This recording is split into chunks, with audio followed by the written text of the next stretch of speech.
Good morning friends. তো ইতিমধ্যে সকলোৱে গম পাইছে যে আমাৰ SSC GD 2026-ৰ ভেকেঞ্চি আহিছে আৰু আমাৰ 1 ডিচেম্বৰৰ পৰা এপ্লাই ষ্টাৰ্ট হৈছে আৰু 31 ডিচেম্বৰলৈকে চলিব, মানে 2025 গোটেইখিনি আছে এপ্লাই কৰাৰ কাৰণে ডেট। তো আজি 17 তাৰিখ, 17 ডিচেম্বৰ।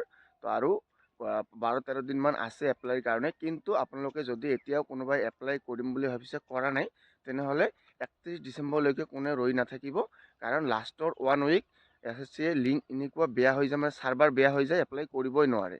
তো মই বহুত বছৰৰ পৰা চাই আহিছোঁ, মানে লাষ্টৰখিনি এপ্লাই কৰিবই নোৱাৰে, আৰু যদিও বা কৰিব পাৰে ৰাতিৰ 3টা 2টা এনেকুৱা টাইমত কৰিব লাগে, মানে চাৰ্ভাৰটো বহুত বেয়া হৈ যায়। তো মই এতিয়াই কৈছোঁ, যদি কোনোবাই এপ্লাই কৰিম বুলি ভাবিছে এতিয়াও কৰা নাই, তেনেহ'লে 22 তাৰিখ বা 20 তাৰিখৰ ভিতৰতে কৰি দিয়ে, 2-এদিনৰ ভিতৰতে এপ্লাইটো কৰি দিয়ে।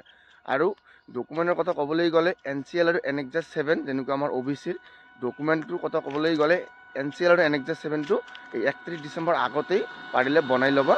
আৰু যাৰ যি লাগে Annexure 6, Annexure 7, Annexure 8, তো এইখিনি 31 ডিচেম্বৰ আগতেই বনাই ল'ব চেষ্টা কৰিব। আৰু যদি মানে বনাব নোৱাৰা তথাপিও এপ্লাইটো কৰি দিবা।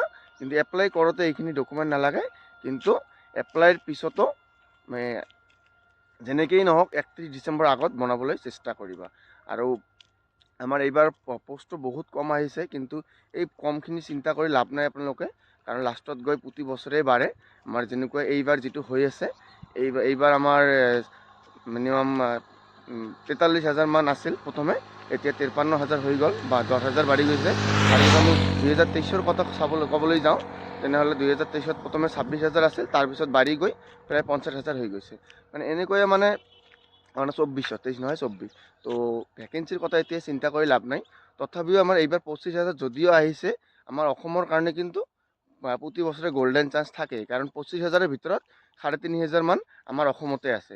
আমি ছোৱালীৰ কাৰণে 271টা আছে, আৰু ল'ৰাৰ কাৰণে 3166টা আছে। তো আমি সৰ্বমুঠ চাবলৈ গ'লে অসমত আমাৰ মানে 3,437টা আছে। তো কেইটামান কম আমি 3500 মান দেখা মানে পাইছোঁ।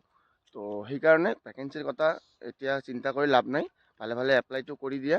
আৰু এপ্লাই কৰি কেনে মিনিমাম এমাহৰ টাইম আপোনাক কৈছোঁ, আপোনাৰ ইমেইল আৰু মোবাইলটো এক্টিভ ৰাখিবা। যদি কিবা কাৰণবশতঃ যদি আপোনাৰ ৰিজেক্ট মাৰে, মানে এপ্লাই যদি নহয়, কিবা ফটোই হওক ছিগনেচাৰে হওক, যদি ৰিজেক্ট মাৰে, আপোনাক ইমেইলত বা ফোন নম্বৰত মেইল পঠাই থাকিব, বা ফোন কৰি থাকিব, মেছেজ কৰি থাকিব। ত' সেইকাৰণে কৈছোঁ, ইমেইল বা মোবাইল নম্বৰটো আপডেট ৰাখিব, মানে ৰিচাৰ্জ নোহোৱাকৈ মোবাইলটো এৰি নিদিব যদি এপ্লাই কৰিছে, কাৰণ এমাহলৈকে আপোনাক মেছেজ দি থাকে, তাৰপিছত কিন্তু নিদিয়ে। তো এইবাৰ যেনেকুৱা ঘটনা হৈছে, বহুতে হাজাৰ ফৰ্ম কিন্তু ৰিজেক্ট হৈছে এইবাৰ। তো ছেম হ'ব পাৰে, তো ঠিক নাই। সেইকাৰণে এপ্লাই কৰিলে মোবাইলটো 1 মাহ এক্টিভ ৰাখিব। আৰু কথা হ'ল যে আমি পঢ়াটো বহুতে ষ্টাৰ্ট কৰিয়ে দিছে, যদি এতিয়াও কোনোবাই ষ্টাৰ্ট কৰি দিয়া নাই, তেনেহ'লে কৰি দিব, অতি সোনকালে কৰি দিব। আমি ফেব্ৰুৱাৰীৰ লাষ্টত বা মাৰ্চত মানে এক্সাম হ'ব, মাৰ্চত ধৰি লোৱা, মাৰ্চৰ ফাৰ্ষ্টৰ পৰাই এক্সাম ধৰিব পাৰা তুমি। তো সেইকাৰণে বেছি টাইম নাই, তথাপিও এতিয়াও 3 মাহ বা 2 মাহ টাইম একদম ফুল আছে।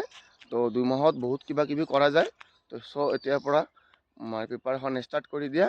আৰু ডকুমেণ্টৰ কথা ক'লোৱে, ভেকেঞ্চিৰ কথা ক'লোঁ। তো আৰু কি ক'ম, আৰু আপোনালোকে ভালকৈ পঢ়া। আৰু এইবাৰৰ ৰিজাল্টটো আমাৰ 31 ডিচেম্বৰৰ ভিতৰতে আহিব। তো চাওঁ মোৰ কি হয়, ময়ো নাজানো এতিয়াও, যিহেতু ৰিজাল্ট এতিয়াও বাকী আছে, আৰু ৰিজাল্টৰ কাৰণে বহুতে অপেক্ষা কৰি আছোঁ। তো আপোনালোকে কোনে কোনে ফাইনেল ৰিজাল্টৰ কাৰণে অপেক্ষা কৰি আছে এইবাৰ, কমেণ্ট কৰি জনাব। তো আজিৰ কাৰণে এইখিনিয়ে আছিল, বাই বাই।